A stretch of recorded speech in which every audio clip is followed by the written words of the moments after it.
Why is it that doctors and other people that are highly educated, make a lot of money, why do they suck so bad with money? How do I know this? As a doctor myself, I used to suck with money too. And I talk to doctors and other high income professionals all day long that are really bad with their money. So these are some of the things that we're going to get into in this video today, plus ways that you can unsuck your money if you're really bad with money. If you're new here, I'm Dr. Jeff Anzalone, a periodontist from Louisiana that's out to help you get better with your money. I've put together a free passive income guide you can get below this video. Let's get going. I was recently coming back from an apartment investing meeting in Dallas this weekend, and the old Jeff liked to travel in cars when I was traveling in cars and listen to music. Nothing wrong with that. But now that I've gotten focused more in self-improvement, education, health, wealth, that sort of thing, I try to come up with ideas of how I can better serve my time, such as driving, listening to podcasts, and YouTube videos. So driving from where I live to Dallas is about 4.5 hours. So, that's, roughly, let's say 4 hours. That's four hours there, 4 hours back home, listening to educational material. One of the podcasts that I was listening to was Lewis Howes, and Lewis Howes was interviewing Ray Dalio, Grant Cardone, and another guy about financial freedom. And sort of the general concepts that they were talking about is what we're going to be talking about today in this video, is why people in general just suck with their money. And I haven't done any type of information really honed in on this because I think it's important to think about where you are with your life, with your money, where you are today, and where do you want to go. And if you're not going in the right direction, then why is that? It's probably because you suck with money. Okay, so let's talk about people in general. Okay, you go 4 years of high school, maybe you get a college degree, maybe not. Were you ever taught anything about money in the school? No. I went 4 years of college, 4 years of dental school, 4 years of residency. Guess what? Zero talk about money. The worst part of these kids getting out, well, they get drafted like in even worse, high school, right out of high school into professional athlete, professional, NBA or NFL. They play a year or two college. We see this all the time here in Louisiana at LSU. They'll play a year or two. They go in the first round draft. They go from, probably being broke or not having a lot of money. I didn't have much money when I was a college student, to having millions and millions of dollars dropped in their lap. Well, if they're not doing, and I know they're not doing anything on a regular basis to equip these kids with this, because think about it, what is money? Money is a tool. Money is power. Money can do a lot of harm, but it can do a lot of good. So if you're dropping all of this money into their lap without educating them what to do with it, why do you think so many of them go bankrupt? Same thing with doctors, dental school, physicians, chiropractors, attorneys, anybody that is a high income professional. In my case, being in dental school, 4 years of dental school, 4 years of college, 4 years of dental school, 4-year surgery residency, and then, delayed all that gratification, had all this debt. Okay, so now we get out and we've delayed our gratification. So it's all about, we're in a me society, right? It's all about me, me, me. What do I want? Well, I've put off 8, 12 years of working and having money and living in a little 600 square foot apartment to now it's all about me. I'm going to start spending money. But what happens 10, 15, 20 years from now, you're literally, what you're making is right here, but yet what you have may be right here, even less. You spend what you make. You maybe make $300,000 a year, and you maybe, even the worst, you spend $350,000 a year. See that all the time. And what these guys were talking about really on the podcast was, if you make $250 a year and you spend $230 a year, you're so much more ahead of society just in that little gap right there than the majority of the population. Because think about it, most people are working paycheck to paycheck. And I think it's really important for me, because I've gotten this information, it's completely changed my life. I'm giving this information to you, something that you can pass along to other people, and something that I'm passing along to other people on this YouTube channel, on my blog, pass it along to my kids. Hopefully they'll pass it along to their kids, my grandkids. You pass it along to your kids, because if we don't help each other, then who's going to help us? Certainly not the school system. And I'm not bashing the school system saying you don't need to go to school and don't get an education or become educated, because that was the thing that Ray Dalio was talking about on the podcast. He said if you have an education, the people that have money, they spend 5 times more on education on their kids than people that don't have the money. So they're already starting out in the world ahead just because of how they were brought up. Now, this may be the case, may not be the case for you, but at some point you got to take over and do what you can's best for your life. So when we go through all this training and then we start making all this money right off the bat, what do we do with it? Well, most people, they start spending it. Maybe you'll listen to somebody like I did initially, Dave Ramsey. What does he tell you to do? He tells you to pay off all your debt, right? But think about his audience. His audience is the masses, and the masses are broke. So debt is bad. Pay off all your debt. Never go back into debt again. Whether you can leverage it for things that can really appreciate in value or not, doesn't matter. Dave says no debt.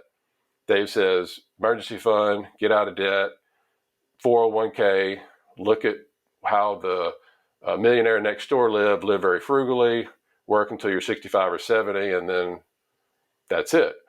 Well, again, that's great, but that's more great for the masses, because most people are going to get out, they're going to get a job, they're just going to want something, get paid every other week, get some benefits.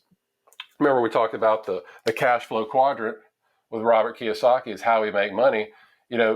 Most people are over here, the employee, trading time for money, or the self-employed. This is where, when we go to medical school or dental school, most of us want to be a self-employed person, because we're the ones that we own our own practice. We hire employees, but the thing is, how are we making money? All we're doing is we're trading our most valuable asset, time, for money. And Kiyosaki calls this the poor side. And this side pays the most taxes. But were you ever taught this? I was never taught this. I had to get out and self-educate myself. Bookshelf over here, I had to get out my copy of Rich Dad Poor Dad and Cash Flow Quadrant and learn it from this. But if we don't take it upon ourselves, and that was a big thing that Grant Cardone was talking about, his big thing was, if you're starting out and you just got a little bit of money, most people are thinking, I'm going to put it in an ETF, a mutual fund, or something like that. He's like, don't. Invest in yourself first. Self-education. Buy books. Most of the stuff's free online. Listen to material like this. Watch YouTube videos. Educate yourself. Because if you're a high-income professional and you're making good money, you owe it to yourself to grow that money. Because if not, you're going to stay over here the whole time, trading time for money. And this is the reason why, this is probably the number one reason why doctors and other high income professionals suck with money, is because they get absolutely financial education. They get zero financial education. We don't get any financial education. So it's up to us to do it. But what do? We get out and we're so busy. We're making this money. We start having kids. We get a house. The practice grows. We bump up the house. We keep making more money. We keep making more money. But yet, all along the way, when we first got out, we had that probably sit down with a financial advisor, and they just told us the one thing, right? This is the only thing you got, buddy. 401k, 30, 40 years, have a good life. But guess what? A lot of things can happen. Pandemic. You could get hurt. You could get sick. You could have permanent or temporary injury. You could lose your job. And there's all kinds of stuff that can happen. But if you're relying on this the whole time, what happens? If you want to access your money, look, during the pandemic, you want to access your money. It's your money, yet you got to pay taxes and fees and all this stuff to get your own money that you've been working for. Does that seem kind of weird to you? So it starts with financial education. But really, I'm going to take a step back. It starts with a shift in the mindset. I don't know about you, but I was raised in a house where we were told a lot, we can't afford that. Jeff, what do you think? Money grows on trees? We can't go on that vacation. That costs too much. We can't go out to eat. So I lived I was brought up in a household, loved my parents, still love my parents, did the best they could. We never wanted for anything, but they came from parents that had the same mentality, the scarcity mentality. It's a fear-based mentality. And you may be thinking, well, what does it have to do with finances, money? It has everything to do with it. Because when there's two types, when you get out of training, there's two types of ways that you can go. You can either spend everything you make or spend more than you make, which I hope you're not doing that. But that's what I see probably the majority of people, why most doctors are broke and suck with money. It's because they spend more than they make. Okay? That's number one. Number two, that's probably the biggest problem why they suck with money, just because they know how to make money. We know how to make money, right? We went to school, we're smart, yet we don't know how to keep it. We don't know how to grow it, multiply it. Okay. Then you have the number two people, and this is when I got out, this is what I had. I grew up in a household with this scarcity mindset. And it's based on fear of things being taken away, and fear of, if you make it, guess what, Jeff? You got to save it. You got to hold on tight. You got to put it in a savings account that's paying 0.00001%. Even though right now, as of the time of this recording, inflation is about 7%. It's more than that, but let's just say it's 7%. So you're making your money, you're busting your butt, you're living like the millionaire next door, super, super frugal. That's what Dave says. Go get all this training, make all this money, yet live like a pauper. What kind of way to live is that? And you're saving your money in this account, but you think you're making 0.0001%, but actually you're making negative 7%. That's how fast the value of your dollars is going right now, eroding, whatever the rate of inflation is. If you got it just sitting in a bank or checking account. But what happens when you take your money and you put it in your checking account? You make a deposit. Say you put it in your savings account. You think the bank just takes that money? No. As soon as they get it, they're able to take it and lend it out.